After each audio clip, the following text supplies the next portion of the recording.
Well, it's another morning. Adia sachi, ene ya wada. Me catch you say bosome no so. Eti sen kura no ase aka se beso. Me ne kwasi nsia kura ya na yegina ha. Ene ye ka se ye beso kwasi. Ajua. Enya aso. Aso eti sen kura no a. Echina de na se. Se bibia bako. O nyame ado. Okay, na no pem wa se me hye Ghana mabunu nkuran. Necessary. Se wa obenya akonya bia so betu kwan kwa abroche bia me patch me fa nya agodie. Ko. Ghana babunu bia benya akonya so betu kwan bia mfa nya agodie. Ko. Sha se ne busuya panin kasa. Se busuya sa se kura me ntom fa ma ne ko. Why? Tone ko. Okre na meka mfa nya agodie. Sa. Entra kroma mo abre wa mo abokokra wa.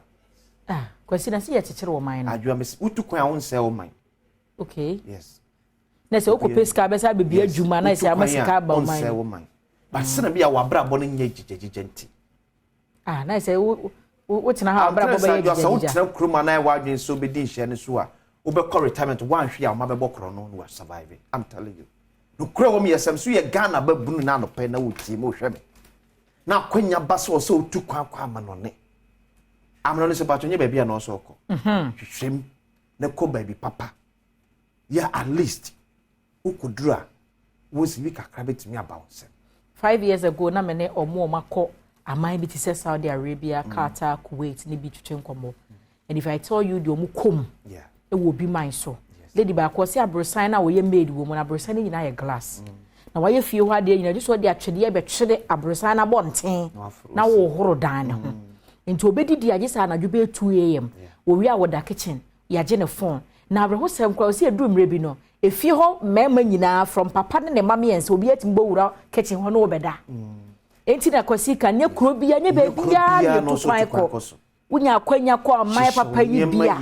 Ene UK ni US ni Germany mono European countries ni bi dia fine. Hye oniema ye ne tu kwan papa. Ne make catch on. Ne ko bobra papa. Na no adwo se me catch on se mini madam for bi okọ se na etetief. Okọ ya bosumie no ko US. Abosumie no na otwemie no nie. Wotimi abeton sasimie no won kan. Adwuma a wo ye wo ho no. Ye nwe no wa abrochire na da bia na no me kan me si am wa abrochire am sori a e na ha kra nya hanya. Omre so mo abufu no ya no pese mo hye. Yes, e honya mo samra. Mo se honya so akoduru kra na wo mo wa o nya krata a. Enka ye problem. O ne krata kra mo wa ye adwuma Ghana ni be sa charge o. Nso se honya. E na no bi catch em say other country om charge be say is it UK? I think UK be say 250 pounds per month and obeti free sikem. And I think Germany I think 200 pounds. 200 euros. And obeti the free sikem. And now there's one other country, is it Finland or so 300 something in a free sikem. Ghana ni enye bruni na yo sa o. Ghana ni. Nti omo won krata ro mo de enso omo tifie. Nti uba na se o de krata na cover na o ye adwuma na wuti na ka. Sani pakro na be sa ba Ghana be ka cho say abrochire nye. Enti omo Entiomo. Why? Abrochire de sebi enya de sebi bunu. Eti sen kura no a. Eti sen kura ye chen Ghana. Abrochire de. Eya abrochire papa asem ne ke. Enso etiko me ka abrochire a enye Saudi Arabia. Enye China. Enye Qatar. Enye Qatar. Enye Kuwait. Ye mi abrochire e ka ho asem. Yes. Ghana ni ka abrochire ni abrochire e ka ho asem. Si akwanya ba na e Ghana babuna emfa nya agodie. Tina ha mo akokora. Entra mo akokora wa. Okay. Na politicians no mudi ewu ema kom die no wo ma no ma banyini aka kire o ma se wo kwase abra na abo eliti e na wi o musa. Yes. Entra o ma munya kwanya entra o 1 second kura o mada achinti ene wa kasa so ye die nti so man me catch us say there are 3 reasons in tia e pesika wo ye Kristo na bebo anya medwuma wo bebo afro the next one say wan kasa so wo be chele. Oh yeah, chill and the necessary. Chill. Spend on yourself. O chine fiada say. It's a holiday sir. Yes. Boys be pie. Oh yes, necessary. Yes. I guess it's be the boys bottom. Yes, it's be the bottom. Yes. Na guess akwa savings on Monday. Oh yeah. So, Monday man e ko bank dodo. Friday me man e withdraw scandal more. Na Monday e akwa deposit am. Enye na e ba ba san. Oh yes, and they say fiada. So the boys beto akoso aye withdraw on Fridays. Yes, na ye so be koso a de akotum on Monday. Adwa. Yem call. Your online portal on adomonline.com and 3 MPs were absent during 2024 budget approval, but majority and say on Senra approval. No. Was it?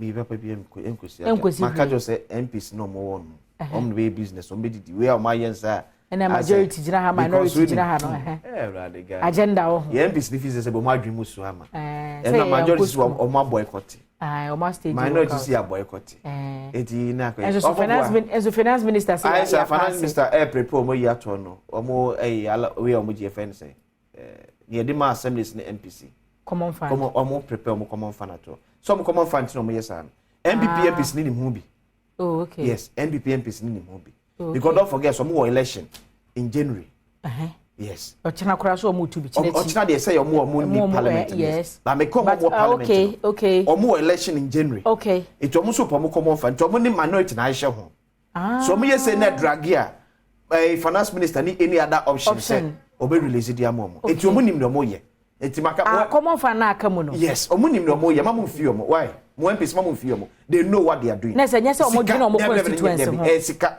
okay especially MPs sika no mpede akoy election sika no mo pe nye bibia da bi o ya ye tie chie ndi nim say omo ka bia mai say wo say omo ka hwe ma ya adwa jai omo ka hwe ma me say omo ka hwe ma NDC MPs no mo wonum no me say omo nim parliamentarians no omo hia and they know what they are doing okay the agenda adwo nim etim so aye ne say no unso we see yaje atum we see yanyitum afi finance minister jina mfife hu ni onye yes what sort ya majority is abekwa waka cha boys na ni abre nti yen sort e na no say sa na sie na release ba ko mo ene boom best 4 months oh okay ni pia de amomo sa no mo say MPP na common fan na wo say kam de edi kwa say kem batakem edi kwa say kem batakem so to be a good politician you need to use whatever tool you have at your disposal to get there no de na no sa de yo mo ho no enya sa BBC parliament why e wa kuma omon konsomaye omon kumaye en mani matrim da say MP ko ama oboa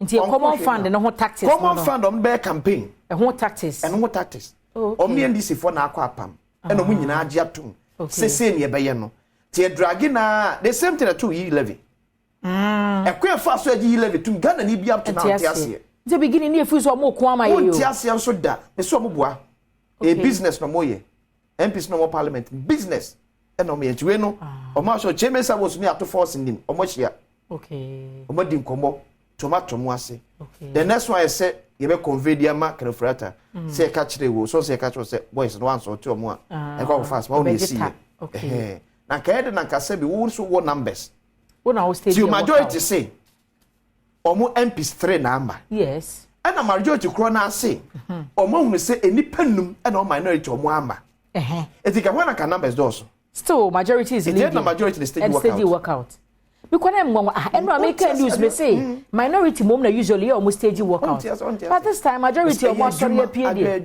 to can for to prepare to and no free parliament na and by na dia no pay the office around 12:40 or 12:45 yes nti why ho adwuma to nti yan free dwada no free dwada beba news say common budget ye be pass budget na and you want common fund payment want okay want but amade ayete okay ye be pass budget na yante ho hwe na say bring no akwa eno press conference o kan say budget approved ono aka nti o so kwaye adwuma no onko issue state pay issue nti nti wanya kasa approved ni de ena say adwuma no be koso kama why and welcome to BBNC parliament why dada no alert parliament yemre we see alert online fraud wow into Adom online said ye wo mu afa ba fontintan fidie kwan so bu o manfo fa so na twere ni nyina ho nsem wagu ho said ye o mu ka no we benu nu wasuma ma wan hwe ya beta musika nyina de ama na wonim se wo bu afa so etimi shoko kenka bi New Patriotic Party and MPP Amayoko ni masenso Boachi reacts to $20,000 bribery allegation. Nti ni nyina so mo nsem e wa ha. E na ye nua baya we mpesi mewuram. Why NSSI checks case was thrown out of court. And run I said why bobo a or the council or the council 10,000. At 10,000 and they also tua and the council 10,000. And the 2024 budget approved Finance Minister Samokai. Ghanaian Times the Wakata is the drama in Parliament. Majority walks out ahead of budget approval. Accuses Speaker of playing to minority gallery. VIP plants tree to mark Accra 2023 100-day countdown. La General Hospital will be completed on schedule, Finance Minister assures.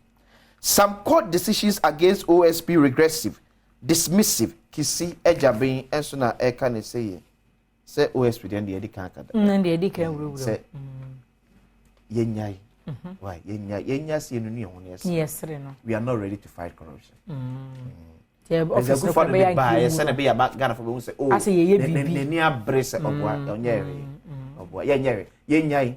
Is kaseye another kaseye back except the fight against galamsey yes is kaseye back yes emfaso bi emfriso mba munyai nti office of the special prosecutor na so yes kaseye oh is kaseye adua se na no back yi koyi odo se zo be kekaye kwa na wo se me yehu se yes kaseye papa kra e na we so ba kisi so kra bi ogina no ne nan ba ku sini fie e na nan ba ku so si any office or special prosecutor abonten neso no bia bibi mpo na akura ni mu ko so obekwa etim ka yenyai corruption no yesu ni ye ban obi a korofo o mamu nyina sa na etie ye nyina obi a korofo from head to toe akonya na mba na ntimi nwa kese ntia ntra fi so wo ye kronkron yes ye nyina obi a ni wana katua na hwe no yenyai okay sa se ye ma na kwa yese and there is okun ye nyina na mo kekere Ghana na foforo ye su ne ban sa na tie we are corrupt as people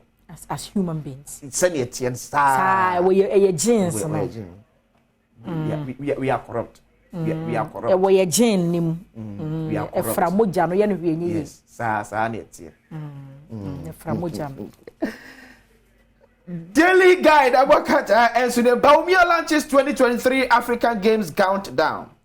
OSP cries over judicial losses. Rebecca graduates 70 women in skills training.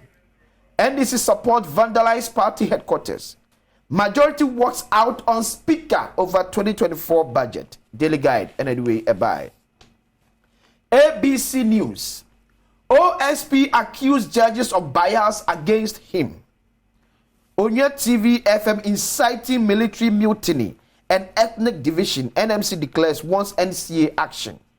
Asenso Boache rubbishes $20,000 bribery allegation against him. Ghana GS out for 13th African Games. A grand 100-day countdown begins. ABC News. Daily Graphic. Majority stages walk out in Parliament over budget debate. State agencies save $30 million from Ghana card merger. Special supplement on Farmers Day, okay. OSP Best State, Pro State Land Sales, payrolls, and Daily Graphic, and the mood Business Finder and Sunye, IPPs on life support over $2.3 billion debt, threatening potential power supply crisis. US to support development of Ghana's digital economy. Confucian rocks 2024 budget approval. Business Finder and so dear and Najwa. Ye call na kwasi. Yes. One pa montare. Okay. Nipo pa mentare. Your friend Isaac, your walk Medina, Libya Cortes. Okay. What can ti ene me the number betuja. E necessary. Na amanfo asafre. E necessary. Sena ni nsem efun. Ayu amechiro how much ogia. Wow. Enye mi o. Se me de obeka se bia onim sa kwesi beba TV so no but enkrofo a akoho ya kopam niema ne bo wo fom. Adwa ho bedwumi na me de number betuja. Boma because niema on say de bia me ka se unya obi na we ye adwuma bi sei. Na se nipa no support wa. Eya na mo adwuma na wo ye na eye mre. Ni nyina ka adwuma no ho. Because ne wiase bibia ye ka akoyi wuti kura ye ka mukura mu de mpo de mema mpo de se ya na se da enya yi sa because a tremen ne yi etire ye ne bu kwa age wa 100 cedis e ne ye de ne bo de no ba bi kwa tremen no kwa 20 oyi utima kwa wa 20 40 na ye ma yi wegi ni bu onye kuma nti wonye obi na se wo se wo support wo de ne ma ne akade bi se ba oh ye beje ne sonko so kwa na ye nyi bo number ne hia your friend level up the tailor ne shop ne din ne number ne 0542 413 296 0542 413 296 friend level up the tailor your friend Isaac friend catching sa question say na man ma say on mata ni bi ma ukunu thank you man pammo mon pamma me man no ene de ye tubo futu papa bibie ene de futu papa ne de mamo mom pam ntade nhye mu kunu nom we ne ire ne kɔhwɛ ba yo musu mu amafe na mo date no